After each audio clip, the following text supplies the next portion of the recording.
Well, good afternoon, everybody. At this Council, we've had a good discussion on our shared determination to eliminate people trafficking, and I reiterated the UK's commitment now and in the future to tackling migration problems upstream. We also discussed our shared security in the light of increasingly global, complex and sophisticated threats that we must tackle together. And I made clear that we must take further restrictive measures to deter cyber attacks. And I'm pleased that the Council has agreed to take this work forward. Last night, I updated my fellow leaders on the good progress that has been made in the Brexit negotiations since Salzburg, on the withdrawal agreement and on the future framework, thanks to the efforts of both negotiating teams. On the withdrawal agreement, there are a few but considerable outstanding issues in relation to the Northern Irish backstop. I'm committed to working with the Commission and EU leaders to resolve these as quickly as possible. There's a lot of hard work ahead. There will be more difficult moments as we enter the final stages of the talks, but I'm convinced that we will secure a good deal that is in the interests of the UK and of the European Union. Now, I'll take a few questions. Laura.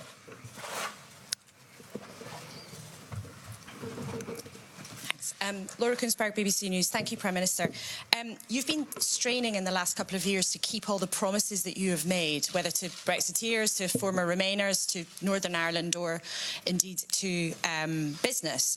Ultimately, you are going to have to disappoint someone. Who is it going to be? Yeah. What we have done as a government is put forward a set of proposals that deliver on the vote of the British people, that would ensure that we would end free movement, end the jurisdiction of the European Court of Justice, end sending vast amounts of money to the European Union every year, come out of the common agricultural policy, out of the common fisheries policy, but also protect jobs and livelihoods and protect the integrity of the Union of the United Kingdom. That's a proposal that I believe is good for the UK, but also would be good for the European Union. Tom?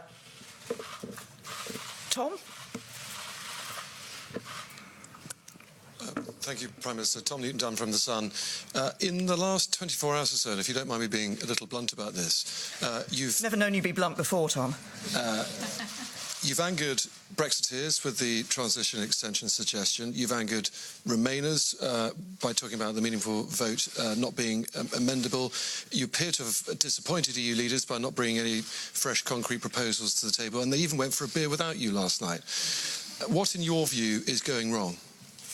These are always going to be tough negotiations, and they were always going to get tougher before we got to the closing stages of the negotiations. And yes, there are some difficult issues that we are still working through.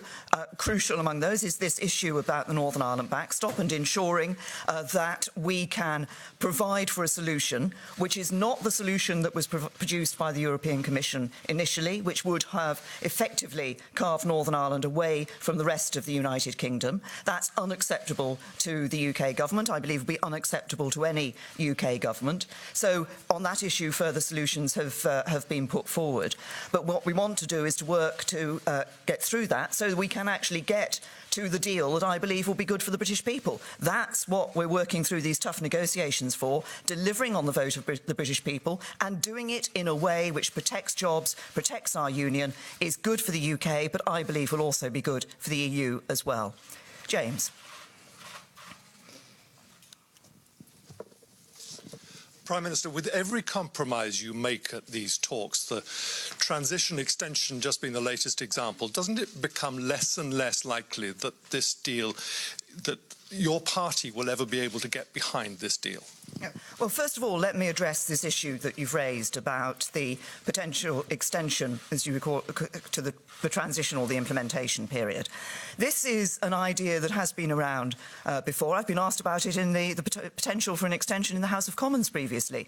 I've always been very clear that we negotiated an implementation period with the EU, and we negotiated that that implementation period would end at the end of December 2020.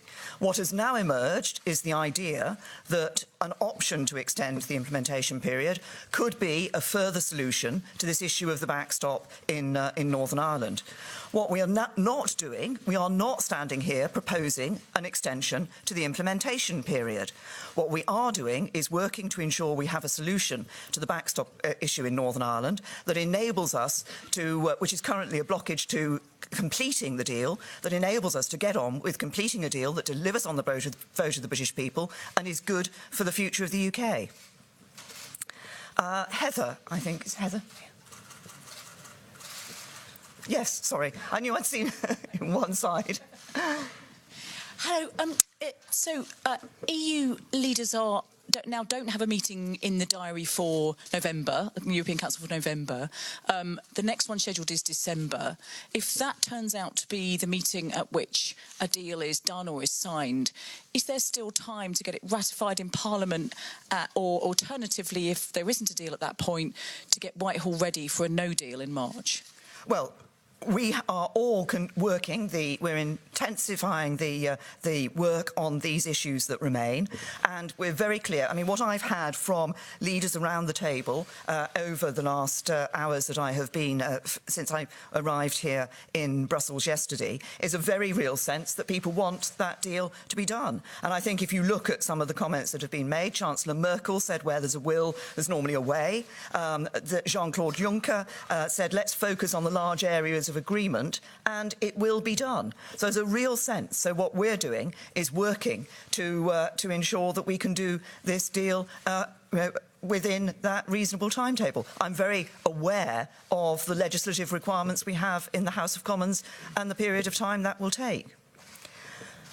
Jason. Thank you. Jason Gross from the Daily Mail. Prime Minister, the Irish Europe Minister has said that you now accept, you've told her that you accept that the final backstop can't be time limited. Is that right? And closer to home, Anjem Choudary is due to be released imminently. The security services say he's still a threat to the public. Are you happy to see him on the streets again? Well, first of all, on the first point, if I sort of take a step back and explain what the backstop is, what it is intended to be there for.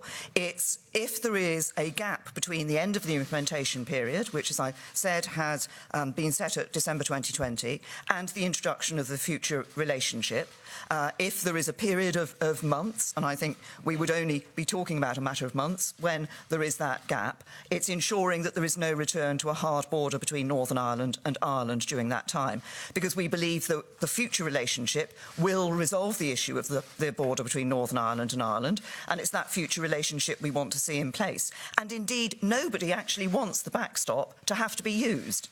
What we want is to ensure that the future relationship dealing with the issue of the Northern Irish border comes into place at the end of the implementation period, which, as I've said, we had negotiated that period through to the end of December 2020. On the question of Anjem Choudary, obviously, he's an extremist preacher. He pledged his allegiance to Daesh. He was convicted of inviting support for them. But if and when any terrorist offender is released, well-rehearsed plans are put in place to keep the public safe. And the police, the prison, the probation service and other agencies have a range of powers available to them. They also have significant experience in dealing with such offenders. And this includes the setting of strict licence conditions, such as restrictions on movement and internet access, stringent curfews, and the breach of which could result in immediate recall to prison. Can I ask if there is somebody here from Der Spiegel?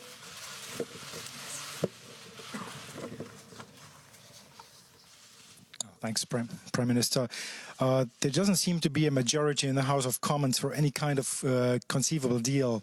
So what do you tell your EU partners to take away their fears of the deal being rejected in Parliament? And the second one, if I may, looking back at the negotiations so far, would you say that you have underestimated the EU's unity? And if the answer is yes, how will you change your approach in the final stage of the talks? Thank you. Oh, first of all, and I think this will be the last question, but first of all, in relation to the unity of the 27, right at the very beginning of this process, I said we want the EU to remain strong. It is actually in the interests of the UK, as the near neighbours of the what will be the 27 remaining states of the European Union, for the European Union to remain strong. Now, you asked about the question of the deal and taking that deal back to Parliament. I am confident that we can achieve that good deal, and that when I take that deal back to Parliament, I think members of Parliament I will be asking members of Parliament first to recall that we're delivering on a vote of the British people. We gave the British people that choice. They voted to leave the EU. We will be delivering on that vote. And I'd also ask them to think about the importance of protecting jobs and livelihoods in the UK, protecting our security in the UK, and protecting the Union of the United Kingdom. I think those will all be issues that the members of Parliament will want to consider when they're looking at a deal. And as I say, I believe a good deal for the UK will be one that does deliver on the vote of the British people and does all those things. It protects jobs, it protects our security, and protects the Union of the United Kingdom. Thank you.